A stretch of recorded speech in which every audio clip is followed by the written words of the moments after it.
And we are here at SEG, and I'm very excited. We've got David Giles with me. Thanks for chatting to me, David. No worries. So, you're presenting tomorrow. What are you going to be talking about? So I'm presenting in a section that's about collaboration, and so I'm Chief Scientific Officer of MinEx CRC, Yep. which we claim, I think still rightly, is the largest collaborative research effort in Yep. mineral exploration on the planet. I hope I'm okay in saying that. It certainly was when we started 7 years ago. Awesome. That is so good. And so, what will you, what sort of findings will you be presenting? I'll talk a little bit about what we're doing. So actually the theme of it is about how we collaborate. Yep. So there's a lot about how we set up to try and make sure that collaboration is deeply embedded, absolutely baked in to the process. Yep. And that's what cooperative research centres are really about. And then I'll talk a little bit about where we've got to with some of our technologies. So we are pretty much half and half working on the kind of technologies that we think we need to crack the next generation of mineral discoveries, and in deploying those technologies in collaboration with the geological surveys in those frontier areas where we think the next big discoveries are going to be made. Yeah.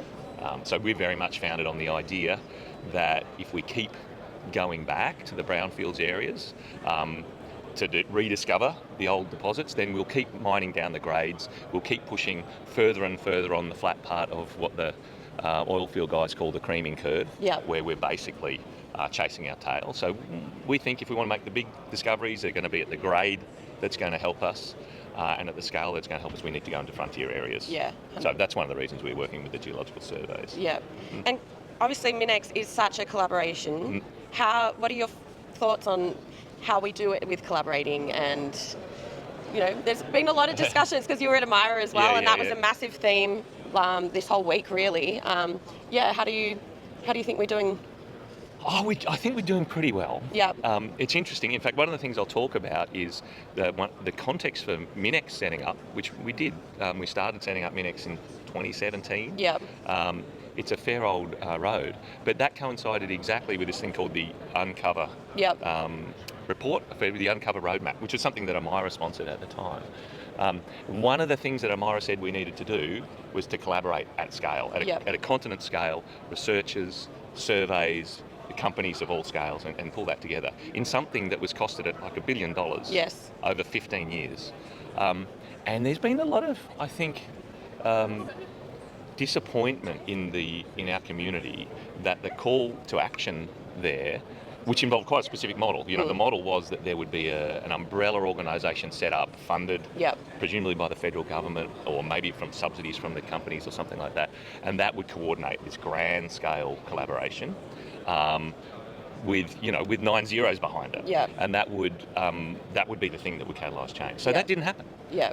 And a lot of us who were kind of involved in the process Yeah. of providing our advice to Uncover and what have you, I think there's a bit of disappointment that didn't happen, that's been a lost opportunity. But one thing that's really important is, although that umbrella body didn't happen, the call to action that Uncover created actually has had quite some measurable outcomes. Yep. If you look at the investment from research organisations, from the surveys, from CSIRO since 2017, with a measurable dip because of COVID, we're actually getting there. Yeah. And it didn't, and it hasn't needed a central body, some people in an office in Canberra to pull it together. It's just been that we've had our attention focused on this issue. Yeah. So I don't think we're near the $1 billion yet. No. In terms of over what the base level of funding would have been. In fact, the base level of funding from all those organisations back in 2012 in Australia, about $60 million a year. Right. Still significant amounts of funding. Definitely. So over and above that since 2017, we're I think, if you come to my talk, I'll be able to remember the number exactly. I think we're about 400 million over that. Yeah. Wow. So we're getting there. Yeah. One of the points I want to make in my talk tomorrow is we've got to be patient with this. Yeah. So the idea that we would turn on government across the board and turn the entire community onto exactly the same cause at the same time, and create this kind of tidal wave of funding was probably a bit ambitious. Yep. But at the next level down, with a slight delay, pulling everybody together in the same direction, we're actually, I think we're doing the types of things that we need to do. Yeah. I'm impatient with it. I think Yeah. everybody's But impatient with it. you're but still it is- at it. You're cracking at it. It Yeah. is getting there. Yeah. We kind of, you know what, the tidal wave that Uncover had a terrific advantage to it is in that it said what the budget should be. Yeah. It plotted it out over 15 years. And in fact, we're about 5 years behind. Yep. But we're on the upswing of that tidal wave of spending, but it's actually happening. Yep. Yeah. Yep.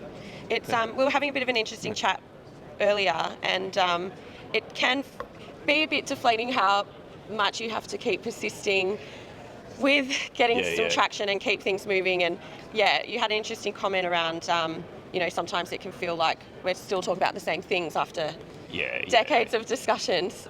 What do you think we need to do to sort of really, get more momentum and more change?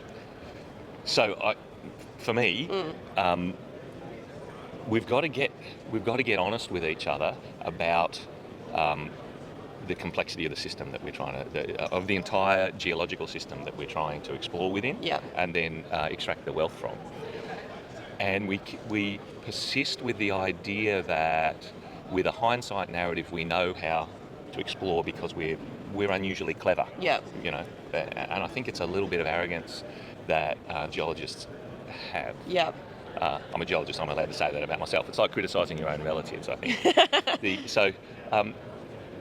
We haven't yet come to terms with the complexity of the geological systems overlaid with our own inherent biases Yeah. and how we make decisions. The kind of confirmation bias that we have, our tendency to see patterns Yeah. where there aren't Yeah. patterns, and our tendency to big ourselves up in Yeah. terms of our own intellectual impact on this very complex system. So, I think the answer to that is to gather more data Yep. and to be realistic about the nature of the data that we need to gather. So, data is expensive. One of the problems is gathering data is really expensive. Yes. And so therefore you have to make a decision all the time, not only how you're going to use the data that you get to make a decision, but the decision to capture the data Yep. in the first place. And that's an impediment. Yeah. So I'm getting somewhere. No, this is good.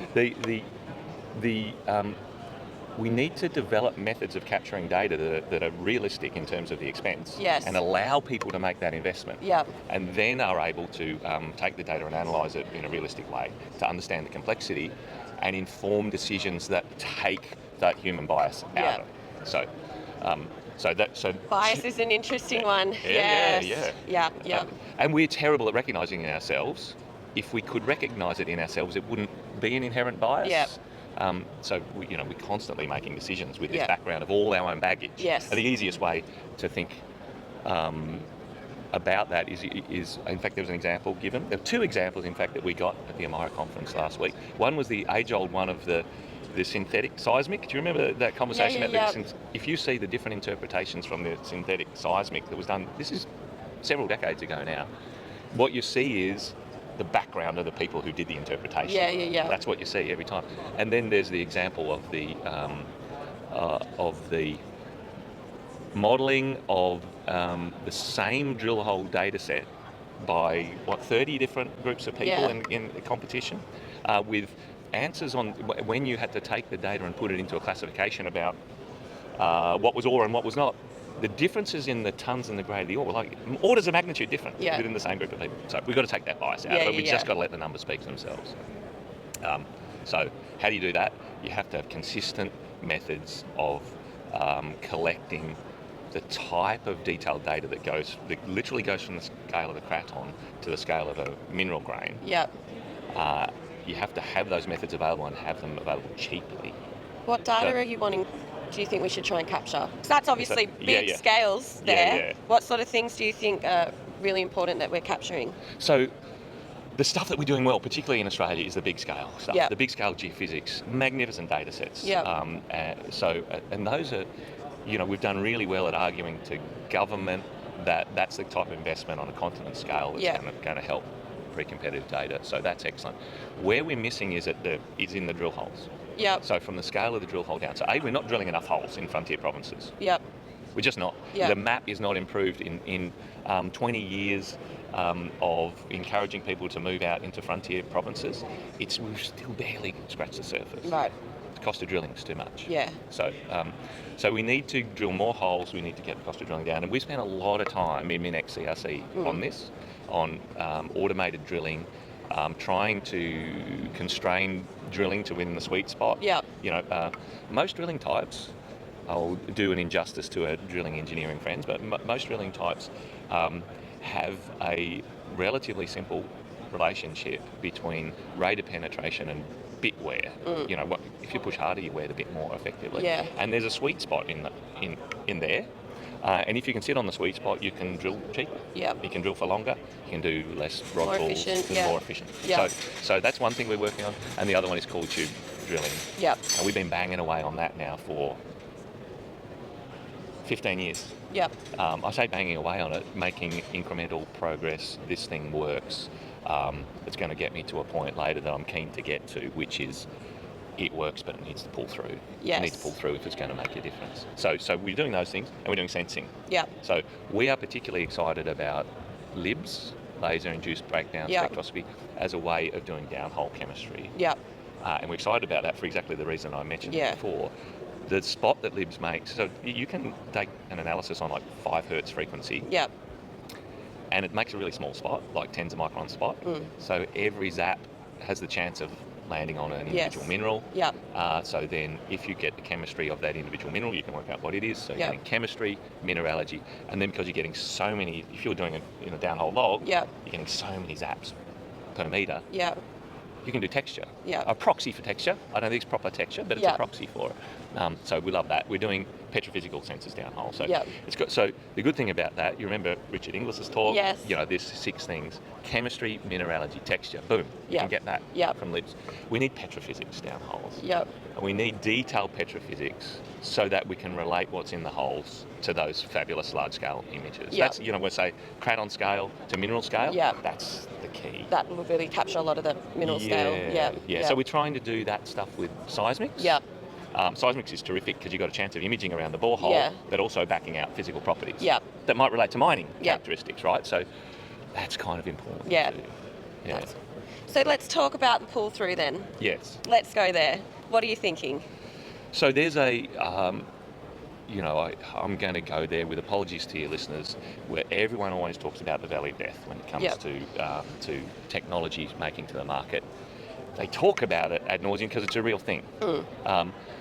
In CRCs, we're working at TRL scale, technology readiness scale, from in fact, some of our projects started pretty much at zero as an idea on a serviette at a restaurant.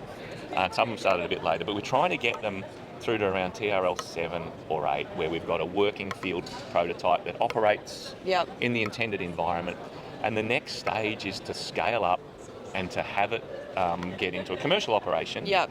that can service the miners and the explorers. Yeah. And those are the people who ask for this technology. So all of the technologies that we've developed in MinEx CRC have been driven by our partners. Yep. Those include big miners and small explorers. But effectively, they're the people who have to execute Yep. on this technology. But they can't execute until the technology is delivered to them in a way that they can consume it, Yep. which is usually from a METS provider. And the METS provider can't provide it until they know It's they've going got to a be market. used. Exactly. Yeah, right. Because Yeah. they're not in this business to lose money. No. Now, so one of the problems is that valley of death costs money. Yes. Somebody has to invest there. And so we can't do it. MinEx can't do it because our job is to do the research Yeah. part at the start, and we simply don't have the money. It's like it costs 10 times as much to do the pull through as it does to do the original research. Really? Yeah, Wow. yeah. I think Yeah. that's a pretty known number. Yeah. For getting the wrap up. Yeah. So the what we need is for those big companies, Yeah. maybe in consortium, Yep. to step in and say to the providers, we're going to pull that through with Yeah. case studies. Yep. Case studies are the thing to do. So maybe we invest some money in your technology and we get that as a discount later on Yeah. or something like that. We need a mechanism to There do that. has We to be need it some to be model that works, organised. yes. Yeah. Yeah. Wow. You've had lots of great insights today. I've loved it. Thank you for being so open with me and chatting through it. It's I'm going to be intrigued to see what everyone's got to say. It's going to be good. Excellent. Yeah. Thank Thanks you for so having me. much, Dave. Thanks so much.